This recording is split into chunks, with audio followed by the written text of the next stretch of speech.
Olá, queridas irmãs, queridos irmãos, meus amigos, minhas amigas. É uma alegria podermos estarmos juntos aqui no Clube de Leitura do Testemunho de São Mateus, o livro de Mateus que se encontra no Novo Testamento, na Bíblia.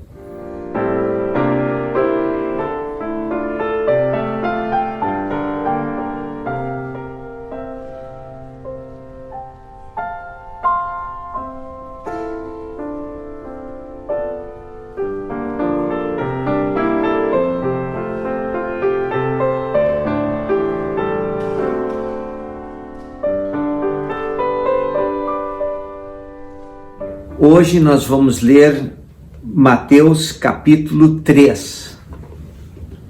João Batista prega na Judéia, Jesus é batizado e o Pai o proclama como seu filho amado. Naqueles dias apareceu João Batista pregando no deserto da Judéia e dizendo: arrependei-vos, porque é chegado o reino dos céus. Porque é este o anunciado pelo profeta Isaías, que disse: voz do que clama no deserto, preparai o caminho do Senhor, endireitai as suas veredas. E esse João tinha as suas vestes de pelos de camelo e um cinto de couro em torno de seus lombos, e alimentava-se de gafanhotos e mel silvestres. João Batista, João, ele era filho de Isabel, ele era primo em segundo grau de Jesus Cristo. E por ocasião daquela ordem de Herodes de matar todas as crianças, João Batista ele era apenas 6 meses aproximadamente mais velho do que Jesus Cristo. E ele vivia nas cercanias de Belém, nas cercanias de Belém. E Zacarias então mandou que sua esposa Isabel fosse para as montanhas e escondesse o menino. Posteriormente, quando veio a ordem, Zacarias ele não quis entregar onde estava o menino e foi morto. Ele servia no templo aquele ano, ele era um sacerdote, era o ano dele servir no templo, e ele foi morto no templo. O Senhor, mais adiante, acusou os fariseus, os sacerdotes, o sinédrio da época, de que eles haviam matado Zacarias entre o véu do templo e o altar. Aqui nós vemos que João, ele cresceu no deserto. Ele não frequentou mais a escola com os rabis, ele não frequentou a sinagoga, mas foi ensinado dos céus e recebeu autoridade. João era a pessoa que tinha, na sua época, a autoridade do sacerdócio arônico para realizar os batismos. E ele então recebeu esta ordenança, esse sacerdócio, e foi ensinar. Então ele foi ensinado dos céus por mensageiros celestiais, e assim como foi com Moisés, Elias, e ele, João Batista, então saiu para ensinar e pregar. E a situação dele, ele se vestia aqui, como nós vimos, com vestes de pelos de camelo, um cinto de couro na cintura, e o alimento dele era gafanhotos e mel silvestre. No versículo 5, continuando, diz assim: então iam ter com ele Jerusalém e toda a Judéia e toda a província adjacente ao Jordão, e eram por ele batizados no rio Jordão, confessando seus pecados. E vendo ele muitos dos fariseus e dos saduceus que vinham ao batismo, dizia-lhes: raça de víboras, quem vos ensinou a fugir da ira da vindoura? E aqui então João Batista, ele acusa os fariseus, os saduceus, como uma raça de víboras, porque eles não estavam vivendo a lei de Moisés. Eles colocaram tantas regras, que é a lei oral, que na verdade impedia que as pessoas pudessem ter aquela mudança de coração para viver realmente os ensinamentos dos profetas. E essa acusação que João Batista fez a eles, que eles eram víboras, porque eles, com essas leis orais, com tudo isso, eles impediam que o povo experimentasse realmente a conversão. E no versículo 8 ele diz assim: produzi, pois, frutos dignos do arrependimento.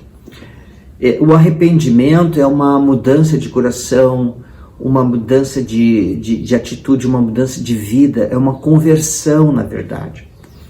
E esta era a acusação que João Batista fazia aos fariseus e saduceus.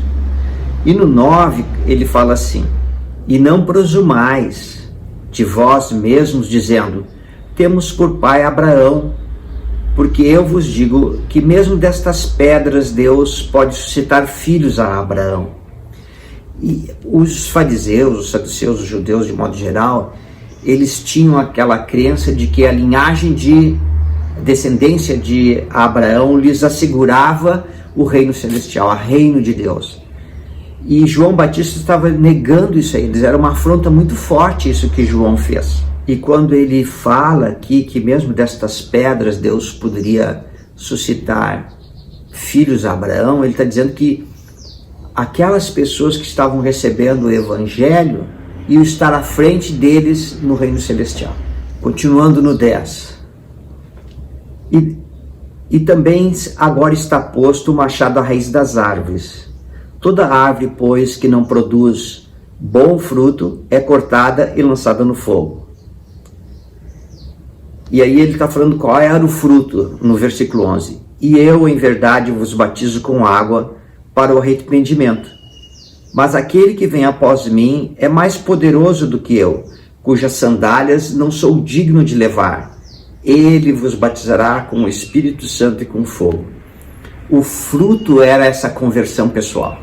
E aqui ele está ensinando sobre o Messias, o Cristo que viria e que deveria ser aceito por todos, porque Jesus Cristo é a fonte da salvação, é a fonte da remissão de todas as nossas faltas, pecados, que nos qualifica para podermos voltar à presença de nosso Pai Celestial como filhos e habitar com Ele no reino celestial. E no 12 ele prossegue dizendo: em sua mão tem a pá, e limpará completamente a sua eira, e recolherá no celeiro o seu trigo, e queimará a palha com fogo que nunca se apagará. Na antiga Israel, eles cultivavam o trigo, e então com uma peneira, né, eles pegavam, botavam ali, juntavam, botavam ali, fazia a colheita, colocava tudo ali, e jogava para cima, e o vento levava a palha. Mas chegava um momento que já tinha tantos grãos ali, e ainda um pouco de palha, que isso não tinha mais força para fazer com a peneira. E então vinha uma pessoa com a pá, pegava a pá, enchia a pá e jogava bem para cima. E aí aquela palha ainda voava pelo vento e ficava ali só os grãos que seriam guardados. Um simbolismo de que o Senhor Jesus Cristo, ele tem a pá, ele está fazendo esse trabalho de recolher as pessoas para o reino celestial. Não é extraordinário, né? Saber que o Salvador vive e que ele é a fonte da salvação, ele que nos socorre, ele que nos coloca no celeiro, ele que nos leva à presença de nosso Pai Celestial. Versículo 13. Então veio Jesus da Galiléia a João, junto do Jordão, para ser batizado por ele. João opunha-se-lhe, porém, dizendo: eu careço de ser batizado por ti, e vens tu a mim? Aqui há algo bem interessante, que devemos ler com certo cuidado. João Batista, neste momento, ele ainda não sabia que seu primo Jesus era o Cristo, o Messias prometido. Eles não relata aqui na história das Escrituras, mas eles tinham uma proximidade de parente, né? Maria e Isabel, e ele conhecia o primo, sabia que era uma pessoa pura e que não tinha pecado. E João entendia que o batismo era para remissão de pecados e que o primo dele era uma pessoa tão pura que, segundo o julgamento de João, não precisava de batismo. Mas até esse momento João ainda não sabia que o seu primo era o Cristo prometido, ou o Messias.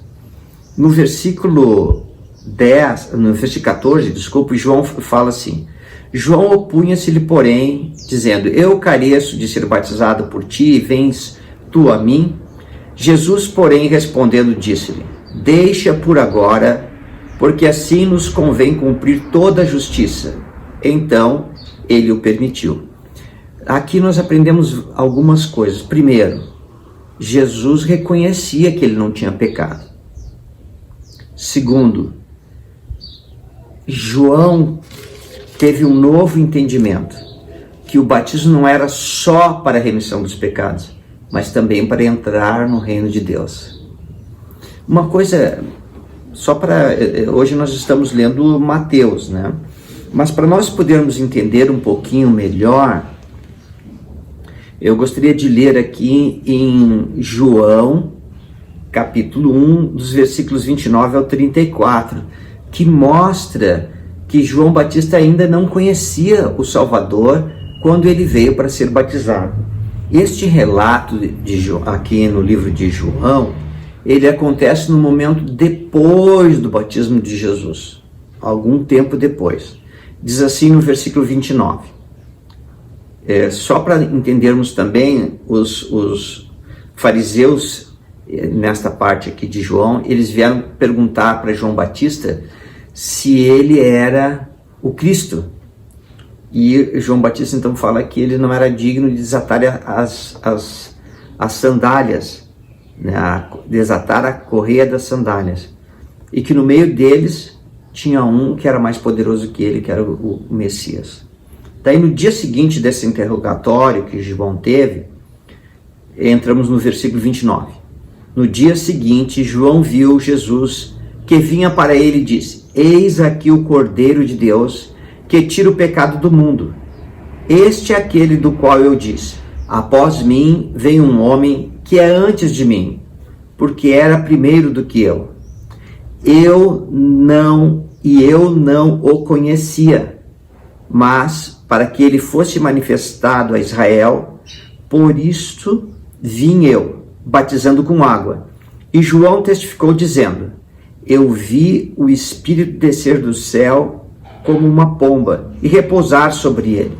E eu não o conhecia, mas o que me enviou a batizar com água me disse: sobre aquele que vires descer o Espírito e repousar sobre ele, esse é o que batiza com o Espírito Santo. E eu vi e testifico que este é o Filho de Deus. Que experiência gloriosa! João, ele recebe, enquanto estava no deserto, mensageiros celestiais que o ensinam, que lhe dão autoridade e tudo mais, para poder realizar a ordenança do batismo. E João recebe um sinal. O sinal é que aquele sobre quem descer o Espírito Santo, este é o Messias. Quando Jesus veio para ser batizado por João, João não sabia que o seu primo era o Messias prometido. João sabia que o primo era tão puro que não precisava de batismo.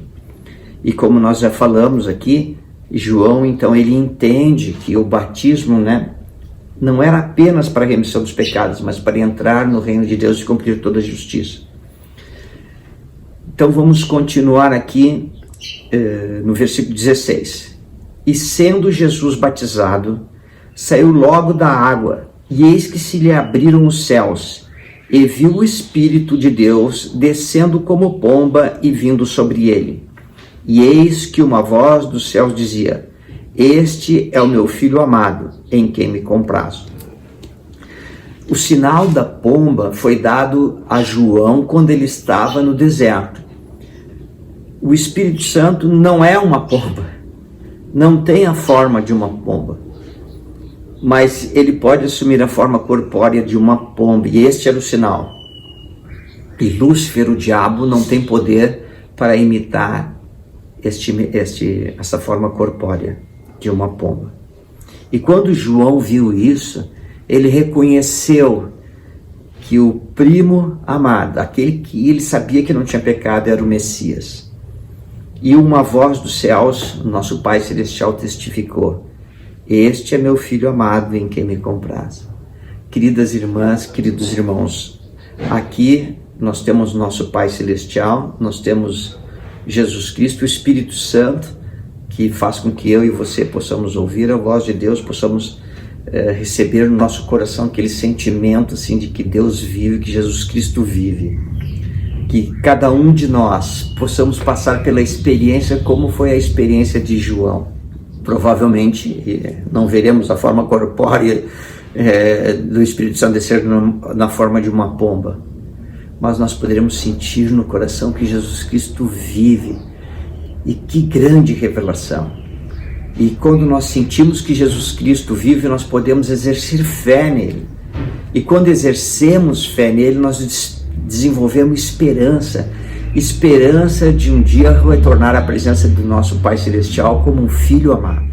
Ao exercermos então fé em Jesus Cristo, desenvolvemos esperança em Cristo, de que poderemos retornar à presença de nosso Pai Celestial. E então, cheios de fé, cheios de esperança, desenvolvemos caridade, que é o amor de Cristo, por todas as pessoas.